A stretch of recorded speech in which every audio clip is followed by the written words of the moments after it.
എത്രയൊക്കെ തന്നെ ആണെങ്കിലും താലി കെട്ടിയ ഭർത്താവിനെ മറ്റൊരാൾ ഇത്രയും മോശമായിട്ട് സംസാരിക്കുകയും പെരുമാറണം ചെയ്യണ കാണുമ്പോൾ ഒരു ഭാര്യയ്ക്ക് അത് സഹിക്കൊന്നുമില്ല സുഹൃത്തുക്കളെ.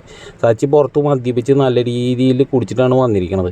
എന്നിട്ട് രേവതി ഉണ്ടാക്കിയ ചപ്പാത്തി ശ്രീകാന്തും വർഷയും കഴിച്ചില്ല എന്നുള്ള ഒരൊറ്റ കാരണം കൊണ്ടാണ് ശ്രീകാന്തിനെ പിടിച്ചിരുത്തിയിട്ട് വായിൻ്റെ ഉള്ളിലേക്ക് ചപ്പാത്തി തിരികെ കൊടുക്കുന്നത്.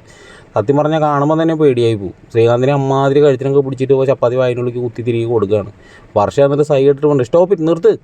സച്ചിൻ ഇപ്പോൾ അതിശയിച്ച പോലെ നോക്കുകയാണ്. അതിശയിച്ച് പോയി നോക്കേണ്ട ആവശ്യമൊന്നുമില്ല. സച്ചി ഇങ്ങനെ ചെയ്യാൻ പാടില്ല. അച്ഛൻ അത് രവിയേട്ടൻ അത്രയും മാത്രം പറഞ്ഞിട്ട് കൂടി സച്ചി അനുസരിക്കുന്നില്ല.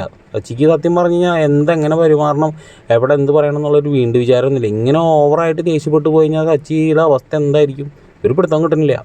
എന്തായാലും രേവതി കുറേ സ്വർണ്ണമൊക്കെ എടുത്ത് കൊണ്ടുവരുന്നുണ്ട്. എന്താ ബാധ്യത തീർക്കാനാണെന്നൊന്നും അറിയില്ല. ചന്ദ്രമതി എടുത്ത് കനലായിട്ട് ചോദിച്ചു എന്നൊക്കെയാണ് പറയണത്. എന്ത് ചോദിച്ചാലും രേവതി എവിടം വരെ ഓടിപ്പോയി കഴിഞ്ഞ് കഴിഞ്ഞാൽ ഒരുവിധം ഒരു സ്ഥലത്ത് തന്നെ എത്തുള്ളൂ. ചന്ദ്രമതിയുടെ റേഞ്ചിൽ തന്നെ നിൽക്കുള്ളൂ. അതിൽ യാതൊരു മാറ്റവും ഇല്ല. സച്ചി ഒന്ന് ക്ഷമ ആയി വന്നു കഴിഞ്ഞാൽ കുറച്ചൊക്കെ കാണാൻ ആ സീരിയലിന് ഒരു ഇതുണ്ടാവും.